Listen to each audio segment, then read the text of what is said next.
Golden child sis got mad I bought mom's house. She manipulated into inheriting solo instead of just giving her money for the mortgage. Now is holding mom's remains hostage. Update. My sister wants to use a burial plot that she doesn't own. Original post. My sister, 57 female, and I, 63 male, are estranged for many reasons. She was the golden child. I was given a 63 Chevy pickup when I got my driver's license while she got a Mustang convertible. I went to college and ended up with student debt. She did drugs, had children out of wedlock, and got a mobile home, which she eventually lost due to her drug use. She had 2 wonderful kids who we were able to get removed from her custody, and they are doing well now. Our father raised them. My father and mother divorced in the late 1970s, partly due to the stress caused by my sister. My mother tried to help her over the years, letting her live with her, helping her find jobs, but my sister always relapsed.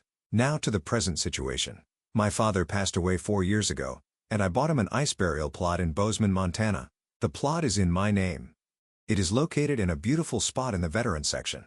My mother passed away last summer. I was at the hospital when she died, but my sister was nowhere to be found. My mom and I were able to reconnect without her interference. My mom's will stated that my sister and I were to inherit the house jointly, but somehow my sister got her name on the deed through right of survivorship, which meant she got the house. She tried to get me to help pay the remaining mortgage, but I refused. So she had to sell the house and I bought it. She was furious and took my mom's remains, disappearing so we couldn't hold a proper ceremony. Now 6 months later, she has reappeared claiming that she's paying for a burial. But here's the catch. My mother was a veteran. So a veteran group is covering the room about $500, and the VA is providing the headstone. Then I get a call from the funeral home asking if they should bury her with my dad, someone she divorced 50 years ago.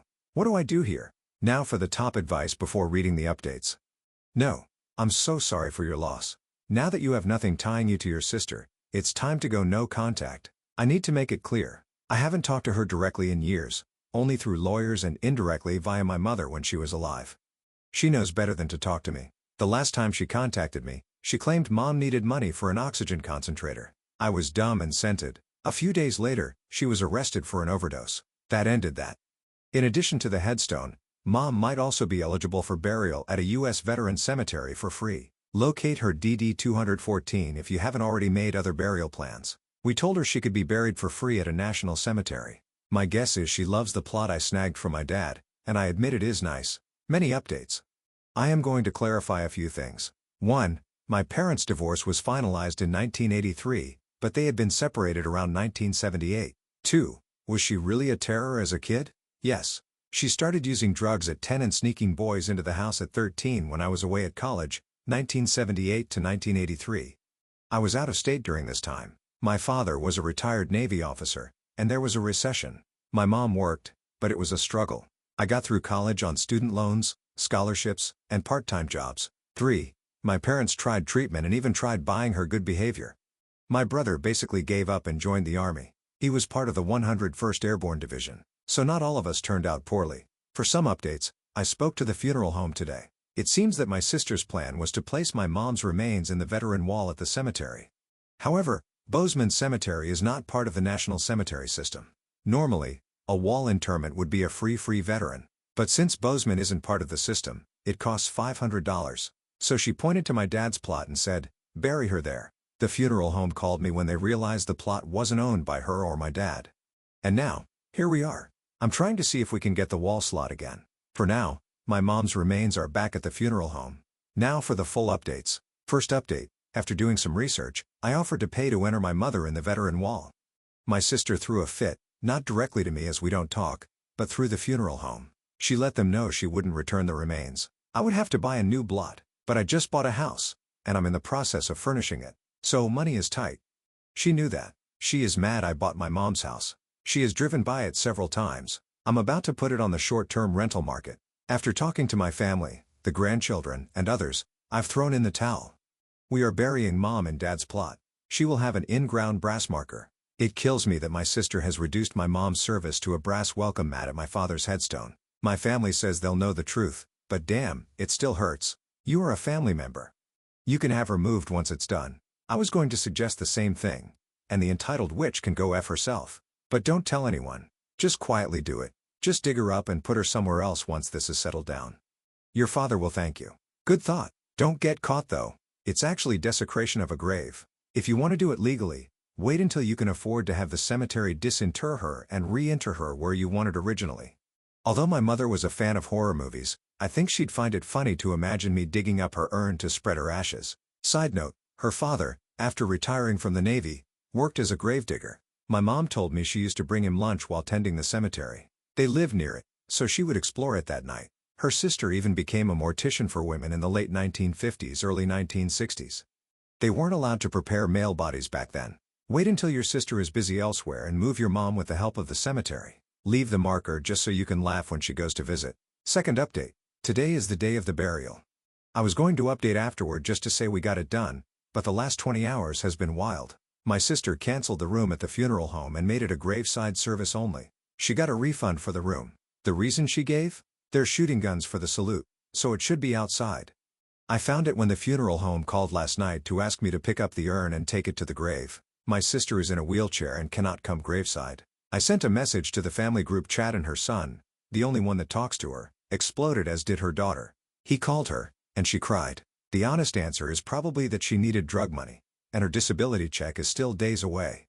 I arranged to get a table at a military-themed restaurant in Bozeman. If you're from the area, you know the one, and we'll gather there to tell stories. Just a few minutes ago, I got a call from the funeral home offering a room at a discount, but we're sticking with our plans. As far as this funeral goes, my mother would have been buried in her home state of Pennsylvania near her family if my sister hadn't raked her remains and disappeared in September. You may want to check ownership of that plot. If she's anything like my sibling, she may have sold it from under the family. My sibling trashed all the living trust information our parents had set up. I tried to get them to change it years ago, but they didn't. Now they're stuck, and I can't help them or myself. This all started when my sister sent out a message that she paid for the funeral for Mom, who died in September. She took the remains while her daughter and I were planning the funeral. I got a call from the funeral home, the same one that buried my dad 4 years ago, that she told him to bury her in the same plot.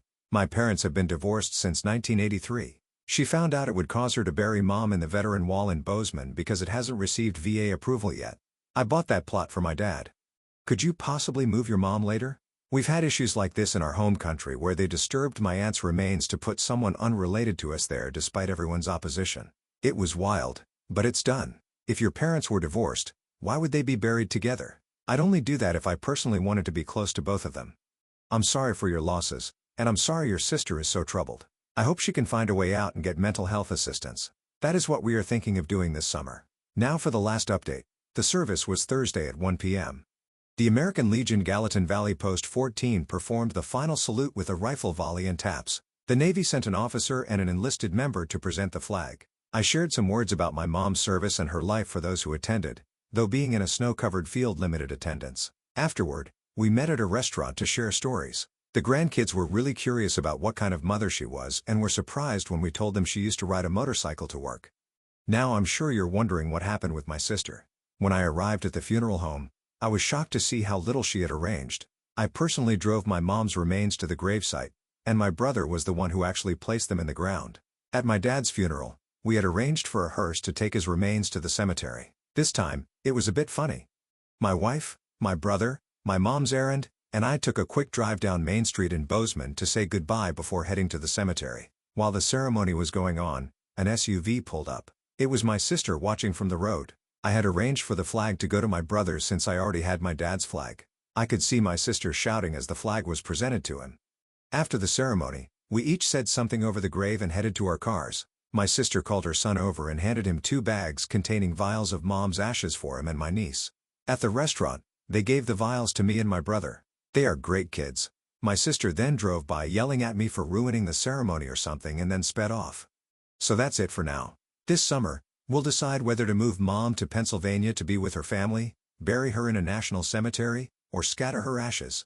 My brother is looking into the logistics. I would like to address some comments made. 1. Why am I short-term renting the house? My initial plan was to use it as a long-term rental until my wife and I retired in 2 to 3 years. However, my son, while working on the house, fell in love with Montana and wants to move there by the end of the summer. So we're short-term renting until then. I've met with some neighbors and given them my contact information in case any renters get out of hand. The house is near ski and outdoor adventure activities, so I don't foresee any issues. 2. Do I blame my sister for her early struggles? I don't blame my 10 or 13 years old sister for becoming addicted to drugs and alcohol. I blame my parents for moving to a drug-rich area, the government for failing to address the drug crisis, and the medical establishment for not recognizing addiction as a disease at a time. My parents paid a price with their marriage and retirement they never got to enjoy. However, I do blame my sister as an adult for squandering multiple opportunities to get her life together. She was given a car, repossessed, a mobile home lost because she spent welfare money on drugs instead of space rent, and a truck, a partially restored 1963 Chevy C10, which she sold for money. She also lost custody of her 2 kids, who have since turned out well. 3. Why didn't I take her kids? I tried, but in California, they fight to keep kids with a bad mother. My wife and I would buy groceries and take them to the kids, and I took them to the dentist. But we were limited in what we could do. My sister knew that giving up her kids would mean losing a bargaining chip. It's okay comfort operation to get the kids to Montana and in front of a judge who finally saved them. It's funny, odd, not laughable because I see this with my friends who are not the golden child. I get why they're angry, but damn, guess who grows up into a happy, healthy person? Certainly not the golden child. I know 2 men who had to pay for everything while their siblings got everything handed to them just because they ask, not just a car, college, education, or house. Nope, the best of everything, even if the parents went into debt or had to do without. I try to tell them, yeah, but look at what you've accomplished. The non-golden child always has a house, a reliable car, and if they want a family, they usually have one and are happily married. Meanwhile, the golden child, now in their 30s or 40s, often has scattered entry jobs that don't last a year, major death, and lost custody of their kids. Being the golden child is a curse. I feel the same way. My husband's younger brother was the golden child. Out of 4 kids, guess who's the only one who didn't finish college, isn't married, has drifted in and out of employment, and smokes way too much weed. My husband says he's lucky he wasn't the golden child because it ruined his brother's life. Last story. Kicked out my girlfriend's pregnant sister who is in a bad situation. My girlfriend, 33 female, and I, 35 male, have been dating for about 2 years, but we've been friends since college. For my 30th birthday, I had a rather large party. She brought her sister, now 27 female. Also at the party was my little brother's best friend, now 29 male, who I basically view as my little brother. They hit it off that night and started dating soon afterward. They even quarantined together during the COVID shutdowns. Fast forward almost 3 years, and my girlfriend and I started dating.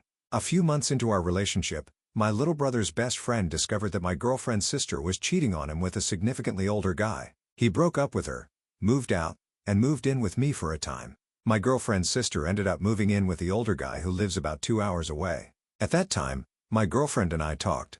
I told her that I understood if she wanted to maintain a line of communication with her sister, but that her sister was effectively dead to me. I didn't want to interact with her, talk to her, or have any engagement with her. I also said I wouldn't lift a finger to help her sister in any way and ask her not to involve me. I had previously helped her sister get her job. My girlfriend said she understood and would respect my boundary. About 4 months ago, my girlfriend's job went back to an office, but the company is based out of state. She took a severance package and left the company. She asked if she could stay with me to save on rent until she found a new job, and I agreed. Last week, I had to go out of town for 4 days for work. When I came home, I found my girlfriend's sister staying at my house. Apparently, she had shown up in the middle of the night, distraught.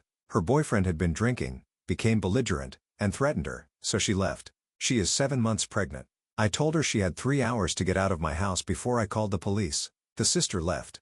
My girlfriend is angry. I told her that she knew my boundary, disrespected it, and didn't even call me to get my permission before letting her sister stay. This kind of situation requires 2 yes votes. I told her I would never disrespect her like that even though it's my house that I bought and pay for. As you can imagine, this has caused an ongoing fight. Now for the top advice. Seems really convenient that it was when you happen to be out of town. I mean, it could be a coincidence, but what are the odds? My money is on them waiting until he was gone being the case. Girlfriend probably thought he wouldn't throw sister out. She was wrong. She thought she could guilt him into it once sis was already there. Big mistake. Girlfriend will be lucky if she doesn't end up looking for somewhere to sleep with sis tomorrow night. It sounds like you need to kick out your girlfriend too. 100% agree. If she's willing to disrespect your boundaries like that, it's not just her sister causing issues. It's also her. At the very least, there have been a serious conversation before letting her sister move in. Both partners should respect each other's pace and rules. She already knew his rules and chose to disrespect them. You need to move your girlfriend out too. She took severance so she should have money to get a place for herself and her sister.